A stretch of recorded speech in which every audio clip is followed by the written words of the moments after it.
হুগলির আরামবাগের মলয়পুর দক্ষিণপাড়া বামাপদ দত্ত নিম্ন বুনিয়াদী প্রাথমিক বিদ্যালয়ের বিল্ডিংটির ভগ্ন দশা। বেশ কয়েক বছর ধরেই ভেঙে পড়ছে ছাদের চাঙর ও দেওয়াল। ভগ্নপ্রায় বিল্ডিংয়ের জেরে বাড়ছে আতঙ্ক। মাথার উপর চাঙর ভেঙে বিপদও হয়েছে কয়েকবার। তাই বাধ্য হয়ে এবার গাছতলায় বসেই চলছে পড়াশোনা। ভয়ে ভয়ে থাকি, মাথায় পড়ে গেলে আমাদের সেদিনে বড় বড় দিদিরা মাথাতে পড়ে গেলে দেয়ালটা ভেঙে পড়ে গেল। আমাদের স্কুলের ছাদ ভেঙে পড়ছে, আমাদের ভয় করছে, তাই আমরা এই গাছের তলায় বসছি।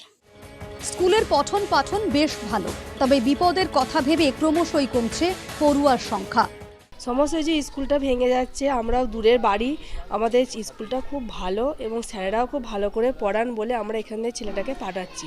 এবার এই যে যখন তখন দেয়াল ভাঙছে, কখনো ছাদটা খসে পড়ে যাচ্ছে, এবার বাই চান্স যদি কিছু ওরকম ছেলেদের গায়ে পড়ে কি মাথায় পড়ে ছেলেদের, তার জন্য বিপদ আপদ হতে পারে। কখনো স্যারেরা ফোন করছে যে ছেলেদের অসুবিধে চলে আসুন, আমরাও এসে দেখছি ছেলেদেরকে মাঠে বসাচ্ছে বা ছেলেদের কারু লেগে যেতে পারে। আমরা চাই যে স্কুলটা ভালো রকম পরিষেবা পাক, ভালোভাবে স্কুলটার উন্নতি হোক। গার্জিয়ানরাও স্কুলে পাঠাতে ভয় পাচ্ছে, স্কুলে ছাত্রও যিনি কমে গেছে, বিভিন্ন গার্জিয়ানরা অন্যান্য স্কুলে নিয়ে যেতে চাইছে, যে স্কুলের কন্ডিশনের জন্যে আমাদের ছাত্র সংখ্যাও কমে গেছে।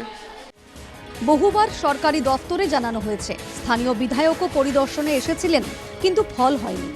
গাছের নিচে ক্লাস কয়েক বছর যাবৎ হচ্ছে, কারণ স্কুলের যে ভগ্নপ্রায় অবস্থা, মাঝে মাঝে ছাদের বিভিন্ন অংশ ভেঙে পড়ছে। গত বছর আমার দুজন ছাত্রছাত্রী আহত হয়েছিল।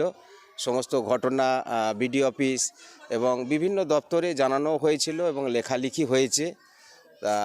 আমাদের এমএলএ সাহেবও এসেছিলেন, কিন্তু পরবর্তীকালে অনেক লেখালেখির পরও কোনো সুরা হয়নি। স্কুলের ভগ্নদশার কথা স্বীকার করে নেন স্কুল পরিদর্শক। ওই স্কুলটা প্রায় 60-এর দশকের স্কুল, যার জন্য স্কুলের পরিস্থিতি একটুখানি খারাপ হয়ে উঠেছে আর কি। সেই পুরনো যে কড়ি বটগা ছিল সেই সব দিয়ে তৈরি করা হয়েছে স্কুলটা।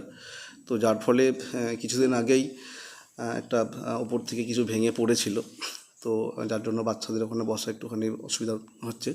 তবে যে ঊর্ধ্বতন কর্তৃপক্ষ আছেন ওখানে জানানো হয়েছে, স্টেট ফান্ডে ওনার স্কুলের 3টে এসিআরের জন্য অ্যাপ্লাই করা আছে এবং সেগুলো স্টেট ফান্ডে স্যাংশনড হয়ে গেছে। স্টেট ফান্ড এলেই হয়তো কাজ শুরু হয়ে যাবে। বড়সড় দুর্ঘটনা ঘটার আগে স্কুল ভবনটির দ্রুত মেরামতের দাবি শিক্ষক সহ অভিভাবকদেরও। আরামবাগ থেকে তুহিন পাত্র, NKTV বাংলা।